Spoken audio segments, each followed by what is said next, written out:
ನಾವು ಶೌಚಾಲಯ ಮಾಡಬೇಕು ಅಂತ. ನಾನು ಸೋತವ.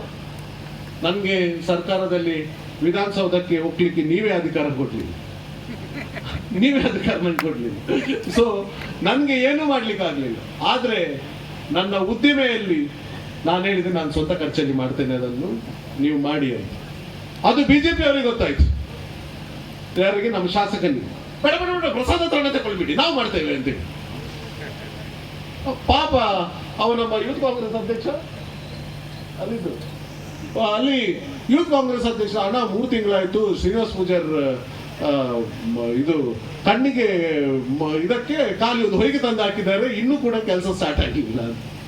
ಆಮೇಲೆ ನಾನು ಹೋದ ವಾರ ನನ್ನ ಹತ್ರ ಸುಜಿತ್ ಮತ್ತು ಪಾಪ ಇಲ್ಲಿ ಗುರು ಬಂದು, ಅಣ್ಣ ನೀವು ಅದಕ್ಕೊಂದು ಸಹಾಯ ಮಾಡಿ, ಅವ್ರು ನಮಗೆ ಮೋಸ ಮಾಡಿ ಹೋದ್ರು ಅಂತ ನಮ್ಮ ವೈಯಕ್ತಿಕ ಹಣದಿಂದ ಇವತ್ತು ಒಳಬೈಲಲ್ಲಿ ಶೌಚಾಲಯ ನಿರ್ಮಾಣ ಆಯ್ತು. ನಾನಿವತ್ತು ಹೇಳಲಿಕ್ಕೆ ಬಯಸ್ತಾ ಇದ್ದೇನೆ, 48.5 ಲಕ್ಷ ಕೋಟಿ ರೂಪಾಯಿ ನಮ್ಮ ಭಾರತ ದೇಶದ ಬಜೆಟ್. 48.5 ಲಕ್ಷ ಕೋಟಿ. ಎಷ್ಟು ಸೊನ್ನೆ ಉಂಟಂತ ಮೋದಿಗೆ ಗೊತ್ತಿರ್ಲಿಕ್ಕೆ, ಎಷ್ಟು ಸೊನ್ನೆ ಉಂಟಂತ ಮೋದಿಗೆ ಗೊತ್ತಿರಲಿಲ್ಲ. 4 ಲಕ್ಷ ಕೋಟಿ ರೂಪಾಯಿ ನಮ್ಮ ರಾಜ್ಯ ಸರ್ಕಾರದ ಇವತ್ತು ಬಜೆಟ್. ಯಶ್ಪಾಲ್ ಸುವರ್ಣನಿಗೆ 2 ಲಕ್ಷ ತರ್ಲಿಕ್ಕೆ ಆಗುದಿಲ್ವಾ?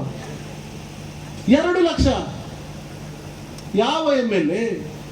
ಶ್ರೀನಿವಾಸ್ ಪೂಜಾರಿಗೆ 2 ಲಕ್ಷ ಕೊಡ್ಲಿಕ್ಕೆ ಆಗುದಿಲ್ವಾ?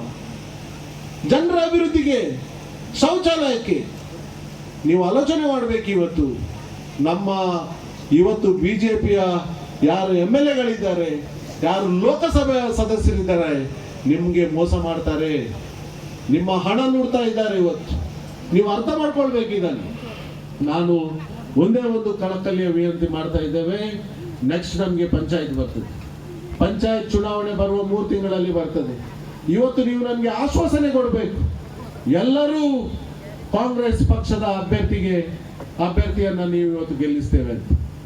ನಾವು ನಿಮ್ಮ ಮನೆ ಬಾಗಿಲಿಗೆ ನಮ್ಮ ಅನುದಾನವನ್ನು ಕೊಟ್ಟಿದ್ದೇವೆ, ನಿಮ್ಮ ಮಕ್ಕಳನ್ನೇ ನಾವು ಒಳ್ಳೇದು ಮಾಡಿದ್ದೇವೆ, ನಿಮ್ಗೆ ನಾವು ಮನೆ ಕಟ್ಟಿ ಕೊಟ್ಟಿದ್ದೇವೆ, ನಿಮ್ಗೆ ನಾವು ಜಾಗವನ್ನು ಕೊಟ್ಟಿದ್ದೇವೆ, ನಿಮ್ಗೆ ಬ್ಯಾಂಕಲ್ಲಿ ಸಬ್ಸಿಡಿಯಲ್ಲಿ ಲೋನನ್ನು ನಾವು ಕೊಟ್ಟಿದ್ದೇವೆ. ನೀವು ಇದಕ್ಕೋಸ್ಕರ ಕಾಂಗ್ರೆಸ್ ಪಕ್ಷವನ್ನು ನೀವು ಬೆಂಬಲಿಸಬೇಕು. ನಾನು ವೈಯಕ್ತಿಕವಾಗಿ ಜವಾಬ್ದಾರಿ ತಗೊಳ್ತೇನೆ. ನಮ್ಮ ಎಲ್ಲಾ ಪಂಚಾಯತ್ ಗ್ಯಾರಂಟಿಯನ್ನ ಕ್ಯಾಂಡಿಡೇಟ್ಸ್ ಅನ್ನ ಅಭ್ಯರ್ಥಿಗಳನ್ನ ನೀವು ಗೆಲ್ಲಿಸಿ, ನಾವು ಒಂದು 6 ತಿಂಗಳ ಒಳಗೆ ಇಡೀ ನಿಮ್ಮ ಗ್ರಾಮೀಣ ಪ್ರದೇಶವನ್ನ ರಾಮರಾಜ್ಯವಾಗಿ ನಾವು ಮಾಡ್ತೇವೆ ಅಂತ ನಾನು ನಿಮ್ಗೆ ಗ್ಯಾರಂಟಿ, ನಾನು ನಿಮ್ಗೆ ಕೊಡ್ತೇವೆ. ನೀವು ನಮ್ಗೆ ಇವತ್ತು ಕೊಡ್ಬೇಕು ಆಶ್ವಾಸನೆ, ನಾವು ರಾಮರಾಜ್ಯರಾಗಿ ರಾಜ್ಯವನ್ನಾಗಿ ಮಾಡ್ತೇವೆ.